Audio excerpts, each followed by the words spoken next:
Hello, everyone. Welcome back.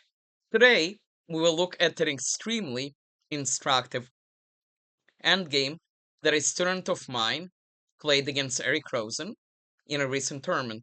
Um, Sudeep was a student of mine for many, many years. I still teach him sometimes.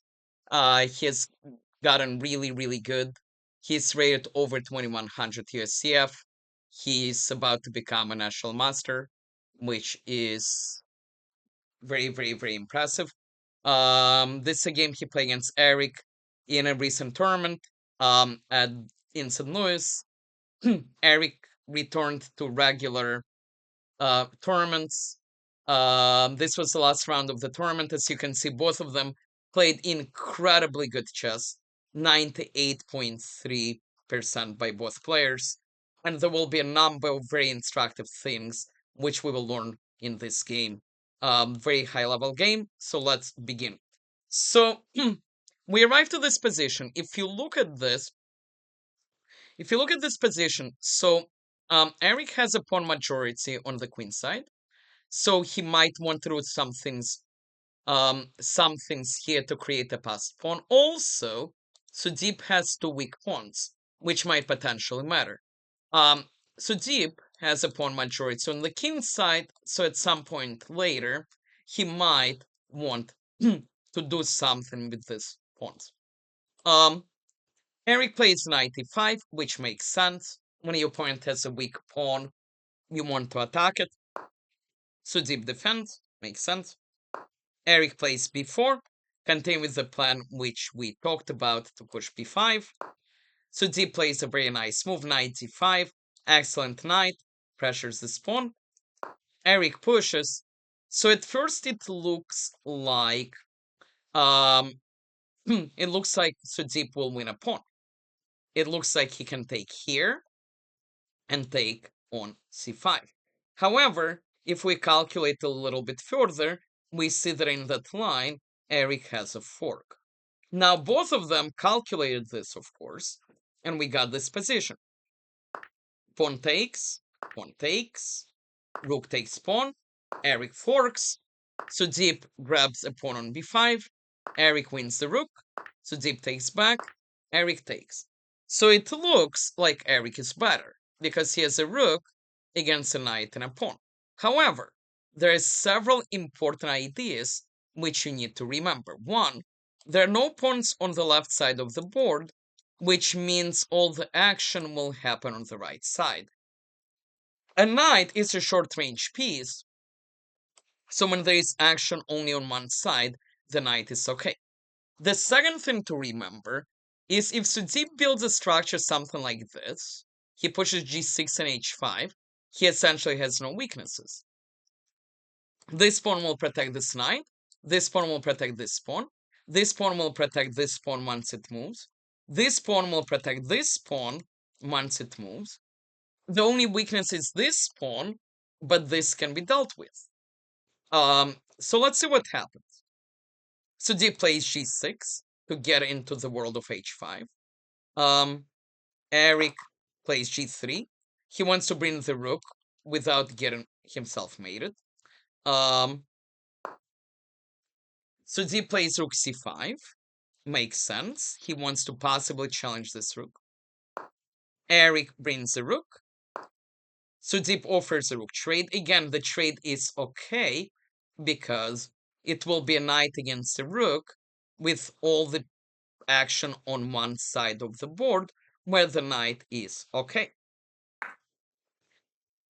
Eric checks. Sudeep moves the king. Eric improves his king. And Sudeep goes for the setup. Everything defends everything. The only weakness is this pawn, and this pawn is protected. Now there is an idea in chess where you just sit and do nothing. Sudeep has a fortress, and it's up to Eric to figure out how to break it. All Sudeep needs to do is maintain this position without creating any weaknesses. So Eric wants to invade. Sudeep plays knight f6, covering this square. And Eric will try to trick Sudeep. And Sudeep is just going to move his knight between this outpost and somewhere else. So rook b3, Sudeep attacks the rook, Eric moves the rook, Sudeep goes back. Eric moves the rook, Sudeep moves the knight, and moves back. So notice, he's not changing anything, he's just moving the knight. Rook d2, Sudeep keeps doing his stance, just sit and do nothing. Rook a4, Sudeep keeps doing his dance. Rook a2, the dance continues, attacks the rook. The knight comes back. Rook d4, knight f6, rook d8, the knight comes back. Again, we're not changing anything. Rook b8. Okay, again, this is a threat. Sudeep deals with this. And now we cannot move the knight because the rook will invade. So Sudeep says, let's sit and do nothing by moving my rook. The time control, by the way, is 90-30. Long time control. This is more, you see the times remaining on the side of the board. Rook c7. Eric tries to trick Sudeep. Knight c5. The rooks come again. Sudeep stops the rooks from coming. Rook b2. The knight goes back to d5. Rook b3. The dance of the knight continues.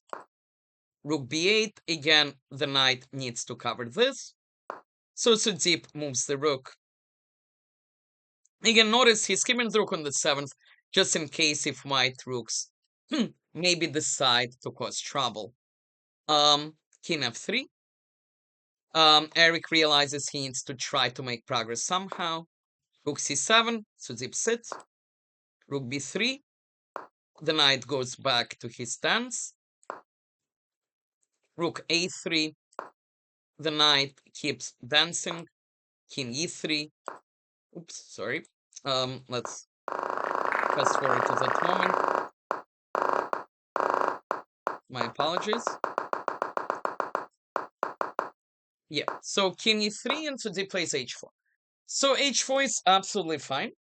The point of h4 is if white takes, Sudeep will go pick up this pawn, and these pawns are weak. A slight issue might be if white does not take, at some point Sudeep will take, and then when white takes back, white can create a passed pawn. So this is one more thing that Sudeep might need to worry about. Eric tries to improve the king, check, king goes back, and again, Sudeep sits. King f3, takes, knight g5, the knight centralized itself again, pawn h4, the knight continues his dance, pawn g4, the knight dances, king g3, knight f6, the rook invades, rook c4 attacking this pawn, g5. Now Sudeep needs to be careful. If he moves the knight, rook here might get scary, but Sudeep comes up with a trick. Plays rook c3, sacrificing its rook by force, because after white takes, Sudeep gets a fork. So rook takes, Sudeep forks, king moves, knight takes. So now white can try to win this game in two different ways. One, he will get his king here, will move his rook, and try to double attack this pawn. There is also another way, which you will see shortly. King e5, the knight continues to dance, king d6, the knight dances, rook b4, knight attacks pawn, king moves. Sudeep moves the king to stop the white king from coming. Now Eric plays a nice move. He plays rook a4. Essentially, he is forcing Sudeep to make a move. It's a minute Zugzwang. So either the king needs to move, which will allow the white king to come, or the knight will move from his favorite square, where he's attacking this pawn. So Sudeep moves the knight, and now Eric will try to trick Sudeep. He moves the rook, knight f5, moves the rook, knight dances, rook e4, knight dances, rook f4, Knight dances, rook f6. And now Sudeep needs to be very, very careful. If he plays a natural move knight f5, white is swinging. The reason white is swinging is because in chess, there are actually 4 types of forcing moves. Once upon a time, you learned that in chess, there are checks, captures, and threats. But there are also pawn breaks. And white now has a pawn break, pawn h5. If Sudeep doesn't take, this pawn will keep going, or this pawn can take, which is even worse. If Sudeep takes, now pawn g6, taking advantage of the spin. If Sudeep moves the king, pawn takes pawn, and now white will queen. If black stops the pawn from queen, white will take this, and Sudeep's fortress is gone. White is swinging. So pay attention to pawn breaks by both you and your opponent when you play chess. Now, Sudeep did not allow this, of course. He played knight h5, kicking the rook. The rook moved. Now he plays knight g7, rook f4, and he goes back to his f5 square. So now Eric will try to win in a different way. Knight e3, rook checks, forcing the king to move. Now white king can come. And king e8, and rook a7 is coming.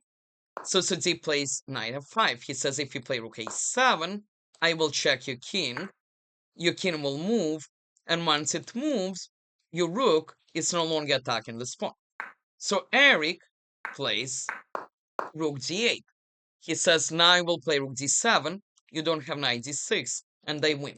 But Sudeep comes up with a very cool idea. He plays e5. Now, if Eric plays rook d7, attacking the pawn, Sudeep will move the king, and if Eric takes, now black has a 4. All of a sudden, black wins. Eric, of course, realizes that, but he says, all right, your pawn moved, now your fortress is sort of gone, I might attack this pawn. Rook d5. Sudeep pushes the pawn, and now Eric plays a very nice move. Remember 4 types of forcing moves. Eric goes for the pawn break. He says, if you take me, I will take your knight. If you don't take me, I will push. Your king is a little bit overworked. He needs to defend this pawn, and at the same time, he needs to stop this pawn from queening. So white wins. However, Sudeep took his time and realized that white king is a little bit offside, and he plays a brilliant move after spending almost 5 minutes sacrificing his knight, which is taken. And Sudeep's point is this king is not in position to stop the pawns, and the rook cannot pick both of them up, so the king with the help and the pawn together are going to accomplish some wonderful things. Sudeep brings the king, Eric plays rook e5, Sudeep pushes, Eric takes, Sudeep takes. If white king war over here, it's an easy win for white, but it's not. So Eric takes, Sudeep pushes, Eric needs to stop the pawn, and notice white king cannot get back in time. Even if it does, he's cut off by the black king. So king comes, pawn push, king e5, king f3. Very nice move by Sudeep, cutting off the white king. Rook b1. Now Sudeep wants to queen. Check. King goes back. He says, now I want to queen again. So rook b1, Sudeep wants to queen. And this is how the game ended. And again, very high level game. Very high accuracy. A number of useful ideas which I want you to learn. A knight sometimes can be as good as a rook, as we saw in this position. Here, pawn and a knight together were just as good as a rook. Also, remember this idea of a fortress, and sometimes you just need to sit instead of trying to make progress, because if Sudeep started to randomly move his pawns, he may have lost. And the last thing to remember is know your endgames. Sudeep calculated that it was okay to lose the knight because the rook could not stop everything. I hope you learned a lot from this video. To Sudeep, you keep doing amazing things. I cannot wait until you get to 2200, and I know it will happen very, very soon. Everyone else, have a great day, have a great week, and I will be back soon. Thank you.